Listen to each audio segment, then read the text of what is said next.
Oke, kali ini ya, gue akan ngajarin lu semua sesuatu yang sedikit berbeda. Gimana caranya gue pribadi tuh analisa bisnis, baik yang mau gue bikin atau yang mau gue investasikan. Jadi di sini lu akan gue ajarin gimana caranya nganalisa bisnis dari nol sampai lu beneran paham. Dan menurut gue video ini akan berharga ya untuk kalian mau seorang investor bisnis ya, mau kalian adalah seorang pengusaha, mau lu level 0, mau lu level karyawan udah 100 pun, gue yakin lu mau karyawan 1000. Ada hal yang lu bisa petik dari video ini dan ada hal yang lu bisa pelajari dari video ini. Kali ini video gue akan bikin lebih detail dan lebih teknis dari video-video yang lain karena gue pengen transfer ilmu gue ya ke kalian semua, bagaimana caranya flow pemikiran gue dalam gue melihat bisnis. Ini soalnya ada yang tanya di requestan kemarin. Ini semuanya akan sistematis ya, dan ini adalah cara berpikir gue selama 10 tahun terakhir di dunia bisnis. Di video ini nanti akan banyak istilah-istilah yang finansial ya. Jadi kalau kalian nggak ngerti gue ngomongin apa, jangan males ya. Jangan komen, tapi kalian cari di Google atau kalian cari di AI ya, silakan sana. Gue akan bagi video ini jadi 3 segmen ya. Segmen yang pertama adalah fundamental dari bisnis, 2 adalah pattern keberhasilan, dan yang terakhir adalah jurang bisnis. Jadi kalian tidak perlu ya ikut kelas manapun ya. Ini kalian nggak perlu ikut MBA juga kuliah. Kalian cukup nonton satu video ini. Gue yakin lu bisa analisa bisnis sampai sempurna. Kita akan mulai dengan building block yang pertama, yaitu fundamental dari sebuah bisnis. Lu mau belajar main golf, lu mau belajar main basket, semuanya sama ya. We start with the fundamentals. Kita mulai dari fundamental. Sama seperti bisnis. Kalau lu nggak mulai dengan fundamental yang kokoh, bisnis lu bakal berantakan ya. Dan kedepannya lu investasi bisnis, lu nggak ngerti fundamental bisnis itu apa ya, lu investasinya masih berantakan. Fundamental dari bisnis yang pertama itu adalah capital allocation. Sebuah bisnis itu adalah sebuah mesin, ya, mesin yang bisa menghasilkan uang. Jadi hal terpenting ya, yang pertama fundamental dari seorang pebisnis atau bisnis yang kalian mau investasikan adalah bagaimana caranya mereka mengalokasi capital. Gimana cara mereka mengalokasi uang yang mereka punya. Dalam mengalokasi capital ya, hanya ada 4 cara ya. Kalau kalian punya bisnis atau kalian mau berinvestasi di bisnis, dalam bisnis itu mengalokasi yang namanya capital. Yang pertama adalah capital expenditure ya, dia investasi untuk capex bisnisnya. Nanti ini semua akan gue jelasin satu-satu ya. Yang kedua itu adalah R&D dan advertising. Yang ketiga adalah merger and acquisition ya, M&A. Yang keempat adalah antara share buyback atau enggak dividen. Jadi ini gue akan jelaskan secara rinci. Pertama adalah capital expenditure ya, ini paling sederhana. Lu bisnis jualan baju ya, lu generate duit. Misalnya contoh lu adalah Zara atau H&M. Lu jualan baju, lu dapat duit. Dari duit itu lu pakai untuk apa? Lu pakai untuk buka outlet yang baru untuk mendapatkan omset yang lebih banyak. Ini sama seperti restoran ya, Haidilao. Haidilao ketika dia jualan restoran ya, dapat duit.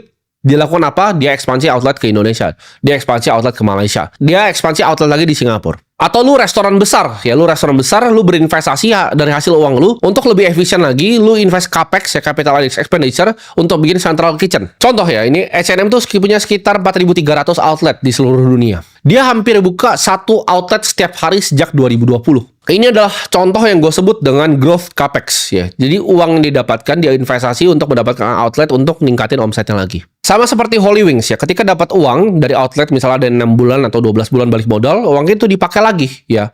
Caranya untuk mendapatkan omset lebih banyak adalah bikin outlet lebih banyak lagi. Jadi kalau Health Science Market udah ada misalnya mulanya 3, next jadi 9, next jadi 20. Contoh ya, seperti gue masuk Holy Wings Group di tahun 2024. Itu gue beli bisnisnya itu hanya 2,5 kali dari omset. Ya, jadi kalau kita sebutnya price to sales itu 2,5. Tapi di sekarang nih ya, harga yang gue masuk dulu di 2025 ini omsetnya itu udah double basically.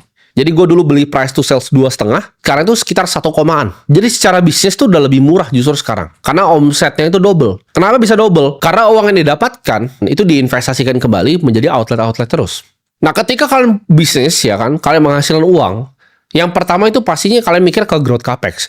Yang kedua itu adalah R&D dan juga advertising. Contoh perusahaan yang sangat berat di R&D adalah Apple. Ya, kita juga bisa lihat lagi perusahaan yang lagi rising star yaitu Nvidia. Nvidia berinvestasi besar di chip barunya yaitu Blackwell. Itu ngabisin R&D ya. Total perusahaannya nih R&D itu 12,9 miliar US dollar. Jadi hanya tahun kemarin aja dia ngabisin ratusan triliun rupiah untuk R&D. Kenapa? Ketika dia bisa keluarin chip yang lebih bagus lagi, contohnya seperti Blackwell, dia bisa jual di harga yang lebih baik lagi untuk menjangkau lebih banyak customer lagi.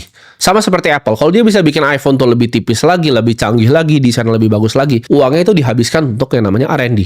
Nah, advertising itu juga jadi tempat untuk alokasi capital yang efisien sebenarnya. Contohnya seperti McD, seperti Coca-Cola. Mereka itu spending besar sekali, ya.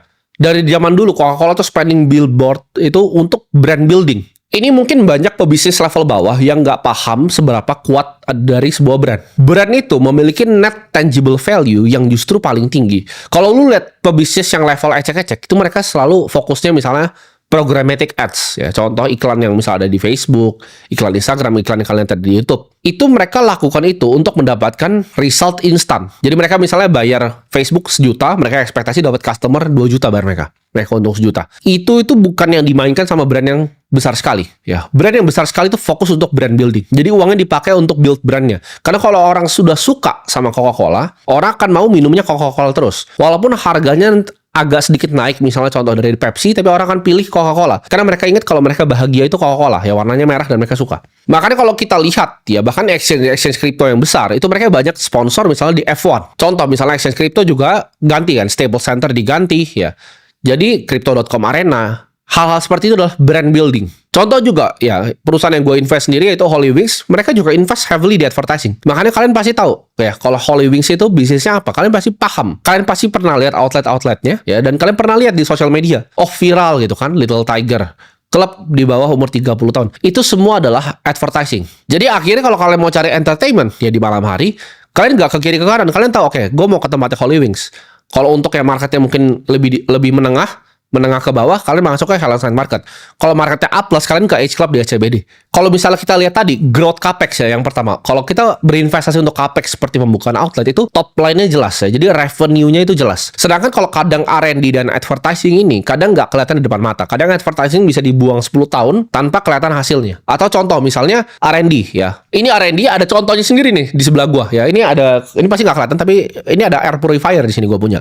Merek itu adalah Dyson. Jadi kalau kalian tahu Dyson itu apa? James Dyson itu prototipe bikin 5.200 prototipe yang gagal. Sebelum dia berhasil bikin Dyson yang pertama yang sukses. Jadi R&D-nya itu puluhan tahun. Nggak menghasilkan apa-apa. Selama 15 tahun dia coba, itu nggak ngasilin apa-apa, ya. Makanya sekarang semua cewek ya mimpinya itu adalah punya hair dryer yang Dyson. Air purifier juga kalau lihat di kantor-kantor yang bagus itu adalah Dyson semua. Dan uniknya berbeda dengan growth capex ya. Kalau misalnya kita lihat R&D dan advertising ini adalah suatu cost yang gampang sekali dipotong ketika perusahaan itu mengalami kesulitan finansial. Kalian lihat divisi apa sih yang pertama untuk di scale down? Yang pasti adalah divisi advertising dan marketing pasti. Karena itu variable cost ya. Itu paling gampang dipotong ketika bisnisnya ini mengalami misalnya krisis gitu. Krisis keuangan, paling gampang ya udah potong aja advertising, jeder. Secara fundamental tidak akan terlalu berubah bisnisnya. Nah, capital allocation yang ketiga, ya kan kita udah bahas tadi growth capex, kita bisa pakai investasi untuk balik ke bisnis yang antara bikin central kitchen, kita bisa bikin outlet lebih baru. Yang kedua tadi kita udah bahas juga ya bisa R&D, bisa seperti Dyson ini, bisa seperti Nvidia, bisa seperti Coca-Cola di advertising. Yang ketiga adalah merger and acquisition. Atau biasa disebutnya kalau orang-orang consulting itu bilangnya M&A. Nah, ini adalah suatu capital allocation yang gue pribadi itu kurang suka. Ya, jadi gue kalau lihat perusahaan yang suka M&A, ini gue biasanya hindarin. Karena M&A itu kebanyakan jadi capital distractor. Ngancurin capitalnya dan ngancurin shareholder value. Contoh yang berhasil tuh Disney akuisisi Pixar di 2006. Ya, jadi M&A itu apa? Ketika ini ada perusahaan besar, ya, ini ada perusahaan besar lagi, mereka bisa merger. Atau ada perusahaan besar, lihat perusahaan yang kecil yang bisa jadi saingannya, atau yang bisa sinergi dalam bisnisnya, dia caplok untuk diakuisisi. Tapi dari sekian banyak yang berhasil nih sebenarnya dalam sejarah dunia ya, kebanyakan yang gagal melakukan M&A ini. Nggak banyak yang berhasil ya. Bisnis yang besar yang bisa retain shareholder value itu nggak banyak yang melakukan M&A secara konsisten dan berhasil terus. Contoh, banyak yang biasanya banyak gagalnya dulu baru justru berhasil. Microsoft tuh tahun 2013 dia akuisisi Nokia dan itu ya kita tahu lah gagal total. 2016 dia akuisisi LinkedIn dan juga sekarang OpenAI yang berhasil. Tapi kebanyakan dari yang diakuisisi sama Microsoft ini jadi kegagalan total. Dan ini 2013 ketika Microsoft itu acquire Nokia, itu ngehancurin banyak sekali shareholder value dibanding dia melakukan yang keempat nanti yang gue membahas capital allocation ini. Jadi kalau tanya, lu prefer perusahaan yang seperti apa? Yang fokus di growth capex, R&D advertising, atau justru yang suka M&A? Gue akan jawab, gue suka perusahaan yang udah pasti di growth capexnya. Misalnya perusahaan seperti H&M, ya. Itu gue suka banget. Cepet banget. Ketika COVID malah, orang kan pada takut buka outlet. Tapi ketika COVID, dia lihat itu sewanya murah, dia hajar. Dar. Buka sehari satu. Gue suka tuh perusahaan yang seperti itu. Jadi preferensi pribadi gue biasanya avoid bisnis yang heavy-nya justru di M&A. Menurut gue tuh artinya biasa mereka tidak tahu apa yang sedang mereka lakukan dengan capitalnya. Nah, dan capital allocation yang keempat atau terakhir, ya ini jadi secara fundamental. Memang cuma ada 4 cara, ya tidak ada cara lain. Cara terakhir adalah antara share buyback atau dividen ke pemegang saham. Jadi uang sisa yang udah tidak bisa ke growth capex ya. Misalnya Holywing sudah tidak bisa buka outlet lagi, sudah tidak efisien untuk buka outlet lagi. Itu bisa dibagikan ke para pemegang saham. Kalau udah TBK itu bisa buyback ya, dibeli di pasar lagi sahamnya atau dibagikan secara dividen. Nah, ini kalau di luar negeri ini udah jadi hal yang lumrah ya untuk dibagikan secara buyback ya. Kalau kita lihat perusahaan-perusahaan yang sering buyback itu seperti Apple, seperti Nvidia. Mereka kalau ada laba bersih yang tidak dipakai untuk antara R&D, growth capex, mereka beli lagi sahamnya di public. Seperti Exxon kita lihat itu banyak sekali melakukan buyback. Tapi kalau perusahaan-perusahaan non-TBK seperti misalnya Bloomberg ya, mereka akan bagikan dalam berupa dividen ke para pemegang sahamnya. Jadi sedikit rekap ya, fundamental yang pertama, ya ini baru fundamental yang pertama, ya, yaitu capital allocation. Nah, capital allocation ini bisa dilakukan dengan 4 cara. Growth capex, R&D dan advertising, ya, M&A, dividend and buyback. Fundamental yang kedua, ya dalam gue bisa melihat sebuah bisnis dan gue menganalisa bisnis gue sendiri, yaitu return on capital. Ini adalah ukuran seberapa bagus perusahaan itu menggunakan capital yang dimilikinya untuk menghasilkan keuntungan lebih lagi. Sederhananya itu. Nah, dalam melihat profitabilitas return on capital ini, ada 2 yang gue paling suka untuk ukur. Sebenarnya ada banyak cara, cuman ini yang gue pribadi paling suka. Ya, ada 2 cara. Yang pertama adalah asset turns. Ini mengukur intensitas asetnya suatu bisnis. Maksudnya apa? Bisnis itu, ya makin berat asetnya, itu akan diukur, ya, return on capital invested-nya berapa. Contohnya, lu punya restoran, tapi lu beli semua tanahnya, ya, lu bangun semuanya, itu kan jadi mahal tuh. Growth capex-nya tuh jadi mahal. Itu bukanlah bisnis yang seksi. Bisnis yang paling seksi, kalau bisa tanahnya lu kerja sama orang, lu tidak memiliki tanahnya, lu cuma bangun doang, terus lu bisa mulai jualan. Nah, ini disebut dengan bisnis yang asset light. Contohnya seperti Domino Pizza, ya. Lu kalau lihat sahamnya Domino's Pizza, itu terbang tinggi sekali. Kenapa? Karena dia pakai sistem franchise. Dia sangat asset light. Perusahaan yang asset light ini yang paling seksi. Contoh, Bluebird itu punya banyak mobil. Itu nggak seksi, itu nggak asset light. Tapi perusahaan, ya, seperti Uber, itu asset light. Dia nggak punya mobil sama sekali, orang yang pakai mobilnya cuma lewat aplikasi. Bisnis yang tidak perlu capital lebih lagi untuk misalnya membuka cabang atau mendapatkan top line, ini sangat-sangat seksi. Jadi kalau misalnya perusahaan-perusahaan seperti Domino's Pizza dengan franchise model, atau kita lihat perusahaan software seperti Netflix, asetnya itu intellectual property. Ketika dia dapat duit, investasinya adalah untuk bikin film atau akuisisi film dari Hollywood. Dia tidak perlu bikin sistem yang berbeda, mau itu 10.000 subscriber atau sekarang misalnya 100 juta yang subscribe Netflix di seluruh dunia. Sistemnya itu sama persis, filmnya sama persis. Jadi tidak ada marginal cost of replikasinya. Nah, ini adalah bisnis asset light yang seksi banget. Contohnya lagi seperti Hilton Hotel. Kalau kalian lihat banyak hotel-hotel, itu bukan mereka yang bangun gedungnya. Mereka cuma manajemen. Nah, ini bisnis yang asset light ini bisa dievaluasi dengan price to earning yang sangat tinggi. Contoh lagi, Holywings pun sama. Ya, kita bisa kerja sama pemilik tanah untuk bagi hasil akhirnya. Jadi kalau kita mau lihat return on capital, itu kita lihat asset turn-nya. Ini bisnis yang asset light dulu atau asset heavy. Yang kedua adalah profit margin. Berapa dari omset ya, top line yang ujung-ujungnya itu bisa menjadi laba untuk kita ya. Ini penting sekali. Contoh, Bloomberg itu adalah perusahaan dengan margin yang tinggi sekali. Dia bikin softwarenya sekali ya, dia tinggal sewain komputer begini dan dia dapat 500 juta per customernya per tahun dikali 325.000 customer. Nah, ini bisa dengan profit margin yang tinggi sekali. Microsoft tuh juga tidak butuh marginal cost of replication untuk jual produknya. Marginnya tinggi sekali. Seperti produk Office-nya, Azure-nya, ya.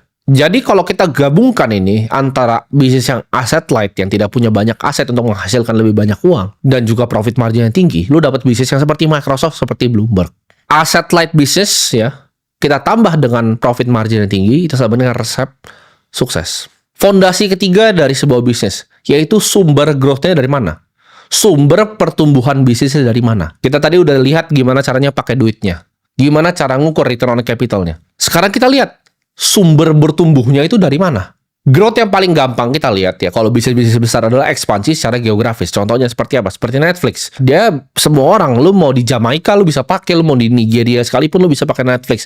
Mau di Indonesia, mau di Amerika sama aja lu bisa pakai Netflix. Unilever ketika dia udah besar di suatu negara, dia ekspansi bahkan ke Indonesia dan bikin TBK juga di sini. Coca-Cola, lu mau di McD di sini atau lu mau di Singapura, lu bisa minum Coca-Cola. Ketika Hollywing sudah buka banyak outlet di Indonesia, nextnya untuk menghasilkan lebih banyak uang, ya, untuk menghasilkan tadi gue sebutnya growth bisnis ya, pertumbuhan bisnis, adalah ekspansi ke luar negeri, ke Malaysia, ke Thailand, ke Jepang, ke Korea. Tap in market yang belum di tap. Ya, kalau Indonesia udah penuh, market A udah belum, market B udah belum, market C udah belum, D, E udah semua. Oke, ke Malaysia sekarang, ke Singapura sekarang. Ya, pakai knowledge yang udah dipunyai di Indonesia dan cari partner-partner lokal di setiap negara. Itu yang pertama, ekspansi geografis. Sumber growth yang kedua, ya, bisnis itu adalah matematika sederhana, yaitu pricing dikali volume, ya, harga dikali volume. Bisnis yang terbaik itu adalah bisnis yang harganya tinggi, ya volume tinggi juga. Kayak tadi kan, kita ngitung Bloomberg gampang, 500 juta per tahun dikali 325 ribu. Bisnis yang punya pricing power terkuat, itu justru akan selalu menang, ya. Karena pricing is everything menurut gue. Gue lebih pilih, ya, bisnis yang pricingnya lebih tinggi dan volume lebih rendah. Dibanding cuma yang volumenya tinggi, pricingnya rendah. Ketika lu naikin sedikit, orang udah nggak mau beli lagi produknya. Kita contoh misalnya produk-produk seperti LV. LV itu tasnya kalau lu mau naikin 2 juta, orang juga nggak segitu pedulinya. Ya, dia bisa punya yang namanya pricing power ketika bikin tuh tasnya mau naikin. Even kalau misalnya kayak begini, kayak Patek, dia nggak perlu jual volume yang besar sekali. Karena dia jual di price point yang very, very high. Dia jual jam tuh harganya miliaran. Dia tidak perlu jualan ke segitu banyak orang. Mentor bisnis gue dulu pernah bilang, lebih baik lu selalu bikin hotel bintang 5 dibanding hotel bintang 3. Karena itu ribetnya sama, tim, dia bilang. Ya, jadi jangan mau bikin hotel bintang 3. Karena itu orangnya ribet juga gitu. Sama kayak hotel bintang 5, ribet juga. Tapi mendingan ribet yang kita dibayar banyak duit sama orang yang lebih sedikit. Sedangkan nih, gue kasih contoh ekstrim ya. Kita kan tadi bahas bisnis-bisnis bagus. Lu bikin bisnis pecel lele nih ya. Sebelah lu ada pecel lele juga. Lu kalau nggak ngerti konsep ini, pecel lele itu bisnis yang sampah. Kenapa? Karena ketika lu naikin harganya, orang langsung pergi ke tenda sebelah. Lu tidak punya namanya pricing power di sana. Dan volumenya terbatas, ya kan? Lu udah lewat dari 5 orang makan di situ, lu udah nggak bisa di tenda yang sama. Lu mesti ekspansi tenda yang selanjutnya. Nah, jadi sumber growth itu apa ya? Gue rekap di sini. Sumber growth itu simple. Yang pertama adalah ekspansi geografis, itu paling logical. Kedua adalah kita mainin di pricing dan juga di volumenya. Gimana caranya bikin bisnis yang punya pricing power yang kuat? Fundamental bisnis yang keempat adalah competitive advantage, atau Warren Buffett bilangnya ini economic moat ya. Ini kayak benteng, ada parit yang membentang luas antara kita dengan juga kompetitor. Karena bisnis yang bagus ya, bisnis yang punya semua checklist tadi yang gue checklist, itu kan orang bakal mau coba contek untuk bikin bisnisnya. Nah, di sini dibutuhkan yang namanya competitive advantage supaya nggak gampang orang nyontek bisnis lo. Yang pertama ya, competitive advantage itu apa? Yang pertama adalah barrier to entry. Untuk bikin bisnisnya gampang atau sulit, lu bisa nggak saingin Apple? Ya, lu bisa nggak bikin jam seperti Patek Philippe? Itu adalah barrier to entry-nya dalam sebuah bisnis. Semakin gampang bisnisnya, semakin gampang direplika. Gue kasih contoh pecel lele lagi. Pecel lele laku, lu tinggal diambil chefnya dibikin. Ya, lu bikin restoran yang laku, orang dengan duit kayak gue itu bisa langsung replika restoran lu sebelahan. Gue sering lihat tuh kalau pebisnis yang level cere ya, mereka suka koar gitu kalau ada orang yang nyontek mereka. Contohnya gini, gue punya tempat mie ya kan, mie kari gitu kan. Wah, mie kari gue dicontek gitu kan dengan telurnya, dengan ini. Itu mie kari lu tidak punya competitive advantage ya.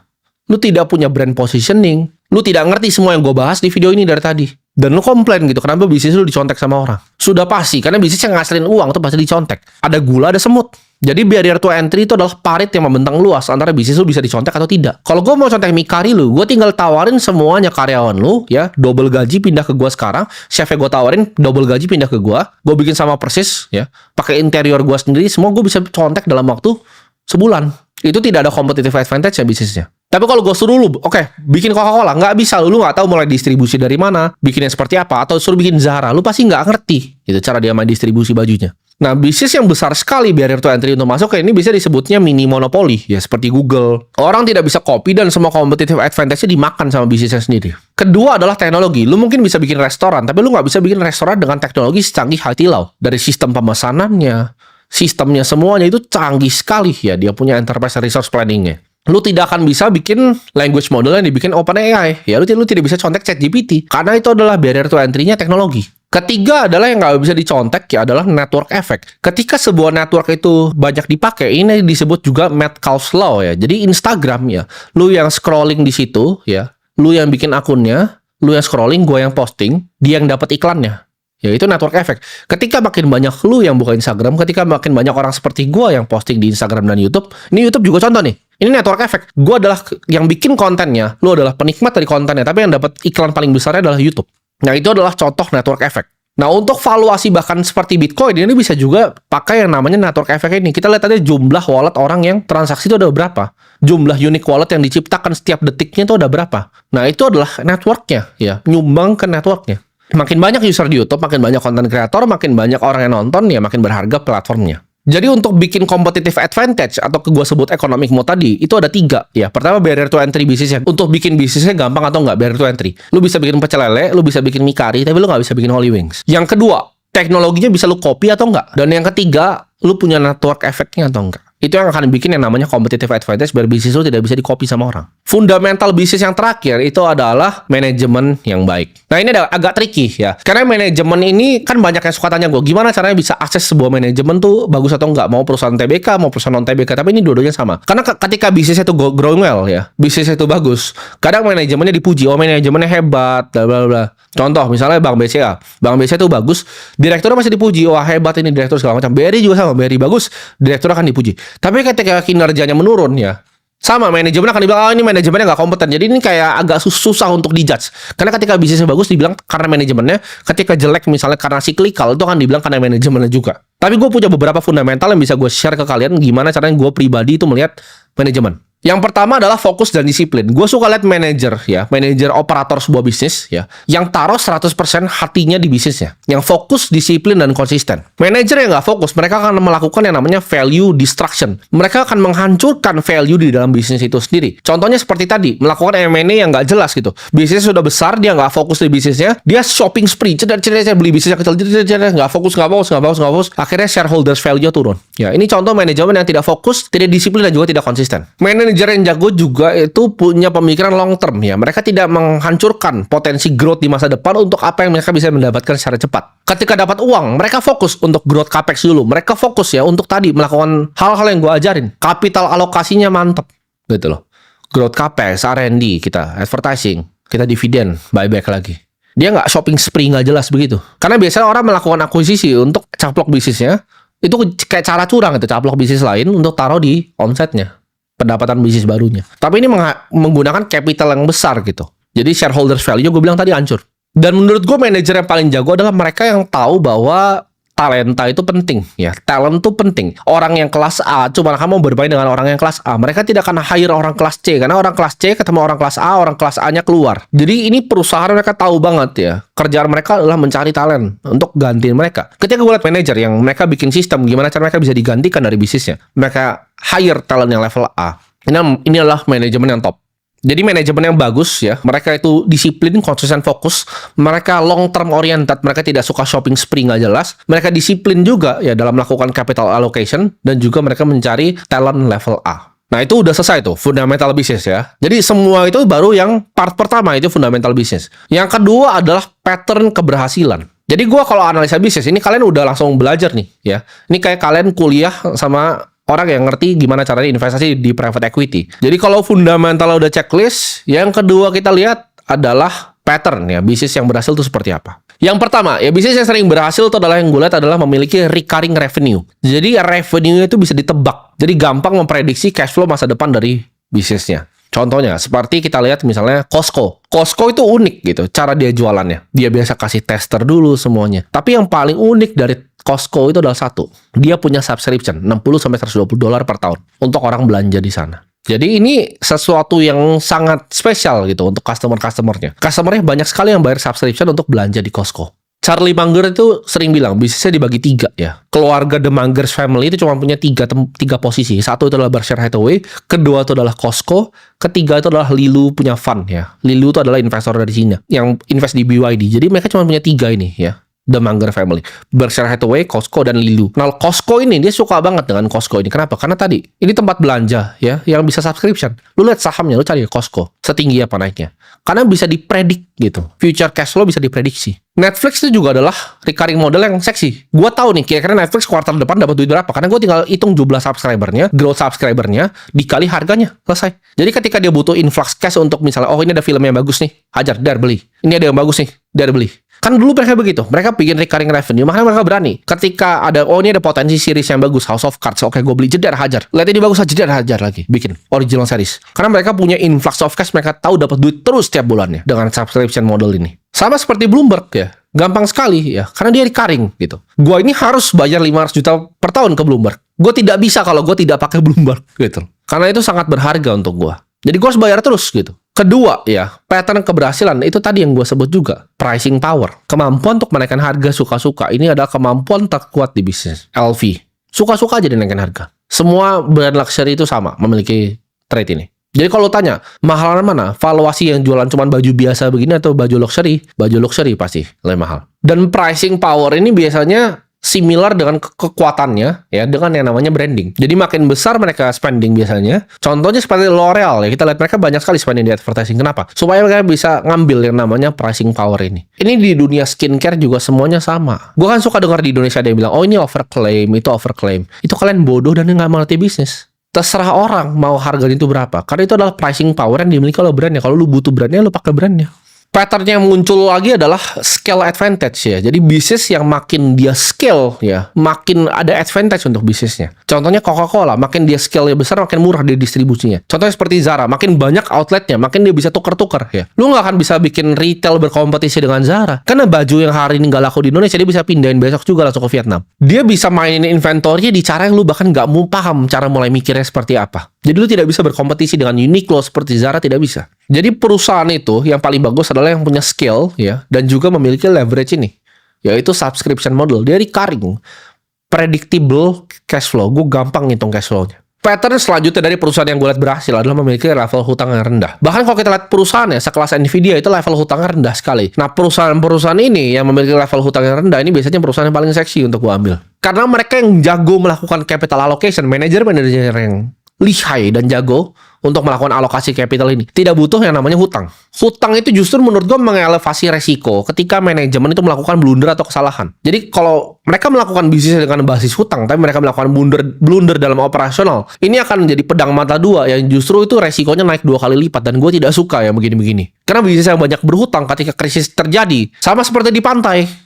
Lu semuanya berenang telanjang gitu kan. Bisnis pada berenang telanjang. Ngutang banyak-banyak ketika krisis. Ombaknya surut. Langsung kelihatan mana. Nah ini yang berenang telanjang. Gue gak suka pegang bisnis atau punya bisnis yang seperti itu. Yang berhutang. Memang banyak perusahaan dengan high operating leverage. Tapi ini bukan cup of tea gue. Ini kan gue bilang cara gue. Ya terserah lu. Kalau lu mau belajar kayak private equity yang suka doyan mainnya pakai M&A dengan leverage buyout ya suka-suka lu. Tapi gue sangat menghindari yang namanya hutang. Dan kita akan masuk ke segmen bisnis yang terakhir. Ya kita udah belajar fundamentalnya. Kita belajar juga pattern keberhasilannya. Sekarang kita lihat jurangnya ya. Jadi kalau udah tahu fundamental ya kan, lu tahu pattern, oh ini yang berhasil nggak, ini recurring, oke? Ini yang mana yang berhasil, yang punya pricing power. Nextnya adalah apa? Kita lihat kemungkinan dia matinya. Karena nggak bisa cuma positif, lu harus lihat kemungkinan dia matinya. Jurangnya dari bisnisnya apa? Nah, jurang bisnis yang pertama ini gue akan kasih nama sindrom boiling frog ya. Sindrom kodok yang direbus. Jadi kodok itu kalau direbus, dia kagak tahu dia tuh lagi direbus ya. Dan tiba-tiba mati aja begitu dia kan, mati mateng gitu kan, diam aja gitu kan. Air tangan panas ya ngaso. Nah, jangan jadi bisnis yang boiling frog ini. Bisnis itu harus grow ya, 10% per tahun, 20% per tahun. Bisnis yang tidak berkembang tahun ke tahun adalah bisnis yang mati. Jadi lu kalau punya bisnis nih, omsetnya 100 M. Tahun depan itu nggak jadi 110, nggak jadi 120. Tapi justru turun jadi 60. Itu lu udah jadi kodok yang direbus. Jangan lu tunggu lagi tahun depan, yang penting sama lagi seperti tahun lalu. 60 lagi, jadi 100, 60, 60. Nextnya itu 40, 30, 30, 20, 0 habis itu ya. Bisnis yang tidak berkembang atau bisnis yang stagnan adalah bisnis yang mati. Ini kalian harus camkan di otak gitu. Bisnis yang tidak berkembang adalah bisnis yang mati. Jangan pikir, oke gue bikin 100 miliar aja sama kok seperti tahun lalu. Enggak, bisnis lu tuh kodok mendidih. Jadi gue kalau lihat laporan keuangan yang kayak kodok mendidih ini, gue jauh-jauh. Karena gue tahu tahun depannya akan lebih susah lagi balikin momentum. Karena momentum itu susah untuk di-create di bisnis. Contoh ini, Tesco ya, pemain retail paling kuat di UK tahun itu. Lu lihat apa yang terjadi dengan Tesco. Mulai anjlok lama-lama. Contoh kita lihat, Sritex ya. Sritex itu tadi udah melanggar tuh yang gue bikin. High operating debt leverage itu. Jadi gue nggak suka perusahaan yang bergantung balik banyak sama hutang. Karena kenapa? Ketika surut kan sekarang kan. Ombaknya udah surut nih ya kan. Karena ini emang banyak. Kelihatannya keren bisnisnya. Surut sekarang apa yang terjadi ownernya? PHK. Bangkrutin perusahaan. Berenang telanjang. Gue dari dulu bisnis kayak itu kagak seksi. Pricing power kagak ada, margin gak ada, asset heavy, operatingnya perlu banyak orang. Itu gue jauh-jauh deh. Lu suruh gue invest itu, enggak, sorry ya gitu. Gak mau gue. High operating leverage, manajemen gak ngerti gimana caranya melakukan capital allocation, itu sama dengan bisnisnya bangkrut. Itu dia kodok yang kerebus. Jurang kedua adalah red flag di akuntansi. Akuntansi itu adalah bahasa bisnis ya. Lu kalau nggak ngerti banyak yang gue ngomong kayak capex itu capital expenditure itu apa, lu mending nggak usah bisnis ya. Buat yang bilang lu bisa bisnis tanpa akuntansi itu orang goblok. Lu harus ngerti akuntansi itu di luar kepala. pasti ada tadi beberapa yang gua ngomong di sini yang lu tidak paham. Itu bagus lu ulang belajar dulu. Lu jangan coba mulai jualan online shop, bikin baju itu jangan, pasti bangkrut. Karena lu gak ngerti bisnis. Bahasa dari bisnisnya kayak gua ngomong bahasa Indonesia nih, nyampe ke kuping lu nih. Bahasa dari bisnis adalah bahasa akuntansi. Lu kalau nggak bisa bedain ya antara laba bersih dan free cash flow itu apa? Nah kan, coba gue tanya lo, bedanya laba bersih atau free cash flow atau FCF itu apa? Lu tidak bisa jawab itu, ya sudah itu. Lupakan lah mimpi berbisnis lu atau mimpi lu berinvestasi di bisnis itu dilupakan jauh-jauh. Contoh red flag ya, itu pencatatan omset yang prematur ya, gross marginnya ditinggi-tinggiin. Nah ini kelihatan nih kadang nih, kalau lu udah sering lihat akuntansi ya, lu udah sering melakukan due diligence, lu udah tahu mana akuntansi yang bohong, mana yang asli. Biasa mereka manipulasi juga statement cash flow-nya. Accounting red flag ini udah pertanda berat. Ini gue bilangin udah kritis nih ya. Ini kodok menebus udah direbus nih. Ini udah pertanda kritis bahwa bisnisnya udah mau masuk jurang. Dan menurun udah pastinya. Karena kenapa dia harus palsuin laporan keuangannya? Karena bisnisnya menurun. Jadi marginnya ditinggi-tinggiin, top line dibesar-besarin. Contohnya seperti apa? Seperti startup makan ikan itu. Dari awal keluar omsetnya segitu, gue udah kagak percaya gitu. Gue orang bisnis, gue bukan orang goblok. Gue pasti tahu ini nggak bener. Dan bahkan nih kalau lucu ya, di komunitas teman-teman gue yang pengusaha juga, kita udah ngomongin jauh sebelum beritanya keluar bahwa ini startup penipuan. Kita udah tahu itu penipuan. Kenapa? Karena kita orang bisnis, kita bukan orang goblok gitu. Kita tuh sama-sama orang yang punya bisnis yang omsetnya triliunan juga. Gak mungkin jualan begitu triliunan gitu loh. Kita tahu seberapa besar duit triliun tuh, omset triliun tuh besar sekali gitu. Kita harus bikin outlet banyak sekali gitu. Jualan banyak sekali botol gitu. Untuk dapat duitnya segitu. Ini cuma bikin makan ikan duitnya triliunan, itu pasti fraud. Nah, jurang bisnis selanjutnya adalah dependency ya. Ketergantungan. Jadi bisnis yang ketergantungan pada kontrak pemerintah contohnya. Itu bisnis yang tidak pernah akan gue sentuh. Bro, gue ada ini, gue mau apa, bikin electric vehicle, bla bla bla bla, ada bus, ada ini kerja sama nih sama pemerintah. Udah lu bikin sendiri aja bisnis lu, nggak usah ajak gue investasi. Nah jadi yang mau ngajak gue investasinya bisa juga nih nonton video ini, biar lu tahu nih bisnis kira-kira yang mau gue taruh duit yang kayak gimana. Begitu tuh nggak akan pernah gue sentuh ya. Bro ini begini nanti terminal udah nggak usah. Gue tidak mau punya perusahaan yang suatu waktu ya top line-nya itu bisa berubah karena kebijakan politik itu berubah. Jadi bisnis gue berubah nggak? No thank you. Jurang bisnis selanjutnya adalah inovasi teknologi. Ketika bisnisnya tidak bisa berkembang secara teknologi, Nokia tidak bisa berkembang, BlackBerry tidak bisa berkembang, itu digantikan seperti perusahaan-perusahaan seperti Apple. Sama seperti Tesla, kalau mereka kalah bakar duit sama BYD, mobilnya udah bisa lompat-lompat, udah bisa masuk air, udah bisa muter, bakal mati Tesla. Lu akan lihat nih, Tesla akan mati gue bilang. Penjualan di Cina yang pertama akan mati itu di Cina dulu. Cina bisa mati, Eropa juga mati, karena Cina masukin mobil ke Eropa, ya itu lalu di US mati. Gak perlu cenayang gue untuk lihat Tesla tuh perusahaan yang gagal pasti ke depannya. Karena dia main di game manufacturing. Kan dia energi kan dulu. Solar City yang dibeli sama Elon Musk dikonsolidasi ke dalam Tesla kan. Jadi Tesla tuh adalah bisnis solar dan juga bisnis mobil. Sama autonomous robot. Itu semua kan digantiin sama Cina karena mereka menang di sana. Dan yang terakhir yang bisa bunuh adalah shifting consumer preference. Kemauan konsumen yang memang sudah shifting kemauan mereka. Contoh, orang misalnya di YouTube tuh tidak mau lagi nonton artis yang isinya sampah. Nah, artis yang isinya sampah ini akan mati. Mereka akan lari ke yang edukasi. Ini misal contoh ya, shifting consumer preference-nya. Atau contoh, dari artis yang misalnya dulu laku ya, mereka suka ngebadut, laku, lalu 3 tahun lagi ada artis yang lebih seru lagi, atensinya pindah. Nah, itu shifting consumer preference. Dan artis yang lama ini mikir, kok gue YouTuber gak laku ya? Kok gue gak laku lagi ya begini ya? Yang dulu misalnya subscribernya 20 juta nih, tapi viewernya cuma 100 ribu. Itu kenapa? Karena consumer preference-nya udah shift. Jadi otomatis artis yang bisnisnya entertainment, valuasi perusahaannya akan masuk ke tanah. Karena consumer preference-nya udah shifting. Ini bisa jadi pembunuh paling sadis bisnis karena datangnya tiba-tiba kayak begini. Ya contoh TV ini, stasiun TV mereka investasi ya kan. Studio besar-besar ya kan. Mereka bahkan bagaimana pakai anchor segala macam. Tapi viewershipnya sekarang turun terus, kalah terus sama video-video YouTube seperti ini. Itu adalah shifting consumer preferences. Mereka udah mulai mikir nih consumer. Oh ngapain ya gue dengerin orang goblok ini di TV itu? Kenapa nggak dengerin praktisi langsung yang sharing di YouTube gitu? Nah itu udah mulai berubah tuh behavior konsumernya. Contoh, ke depan ya menurut gua kan konsumer itu akan males untuk transfer 200 juta doang gitu ke luar negeri, itu nunggu 7 hari gitu loh. Atau mau transfer 1 miliar ke saudara sendiri, itu susah. Mesti datang ke bank dulu untuk transfer. Itu nanti consumer preference akan berubah. Orang akan mau pindah ini, oke? Dia punya IDR yang dalam bentuk stablecoin, dia pindahin ke wallet temennya, cepet sedetik pindah gitu ke Amerika. Atau dia kerja misalnya di Hong Kong, dia mau transfer ke ibunya di Indonesia, pakai stablecoin rupiah dari exchange di Hong Kong kirim ke exchange ke Indonesia, sedetik pindah. Consumer preferences dalam segi uang itu menurut gua dalam 10-20 tahun ke depan itu akan berubah. Atau iklan deh sekarang.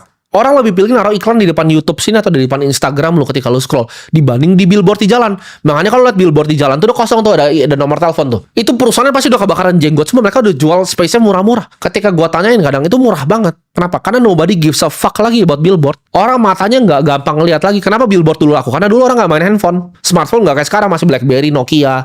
Sekarang kalau misalnya orang nyetir udah nggak mau lagi, mereka ambil denger podcast gitu, ambil denger lagu. Mereka nggak ngeliatin kiri kanan lagi. Atensinya udah berubah. Itu namanya shifting consumer preferences. Jadi itu adalah jurang-jurang bisnis. Ketika customer itu punya preferensi yang berbeda. Ini pun gue wanti-wanti ke anak-anak di grup ya. Misalnya di Holy Wings. Suatu saat menurut gue itu customer preferences akan beda. Manusia akan lebih pengen hidup sehat lagi. Jadi makanya kita akan Holy Wings Group akan shifting nih, main ke wellness dan segala macam. Karena consumer preferences ketika berubah itu cepat sekali dan langsung bahaya ke bisnis yang besar. Jadi antara bisnis itu bisa beradaptasi atau mereka mati. Jadi kalau lu master 3 ini ya, seorang bisnis. Makanya gue bisnis apakah gampang atau sulit? Sulit. Gue tanya, ada nggak bisa guru bisnis yang ngajarin lu begini gitu, yang buka-buka kelas bisnis tolol itu ada yang bisa ngajar seperti ini? Nggak ada. Karena mereka nggak punya bisnis yang triliunan. Mereka tidak tahu cara operasi bisnis triliunan. Mereka tidak punya fund yang berinvestasi di bisnis yang triliunan. Itu semuanya sudah gue lakukan gitu loh. Jadi ini semua based on expertise gue, based on experience gue. Lu master 3 ini, capital allocation, lu lihat misalnya gimana caranya bisnis yang sukses itu seperti apa, contoh-contohnya, dan lu lihat jurangnya ini apa aja. 3 ini lo master, lo akan jadi investor yang sangat jago. Lu tidak perlu baca buku apapun, lu tidak perlu belajar dimanapun. Lu tonton video ini ulang 20-30 kali sampai masuk ke otak lu, sampai lu paham. Lu bikin bisnis sendiri based on semua yang gue ajarin di sini. Bisnis lu 100% sukses. Kira-kira gimana caranya flow gue berpikir sebelum gue melakukan keputusan investasi, sebelum gue naruh duit gue dimanapun, ini cara gue berpikir. Dan buat teman-teman semua yang lagi mulai bisnis atau mulai investasi, coba lu tulis ini semua ya. Jangan cuma lu nonton, karena lu gak akan paham ini kalau cuma lu nonton. Lu harus ambil kertas, ambil buku, lu catat gitu loh. Lu catat pakai bolpen sama kertas. Oke, ini apa aja capital allocation tuh ada 1, 2, 3, 4 gitu. Tulis gitu. Nah dari 1 ini apa, 2 apa, 3 apa, 4 apa. Itu lu checklist semua tuh nanti ketika lu bikin bisnis atau lu mau berinvestasi ke bisnis gitu loh. Ini jurangnya ini consumer preference bisa shift kemana nih? Jadi ya ini ya, kira-kira pengalaman gue sekitar 10 tahun terakhir ya. Sebagai orang yang dari 0 sampai bisa bikin bisnis triliunan, sharing ke kalian tentang bisnis. Jadi nggak perlu ya, yang namanya coach bisnis tai anjing itulah. Nonton video ini, ulangin 20 kali, praktekin, gue yakin hidup lu berubah.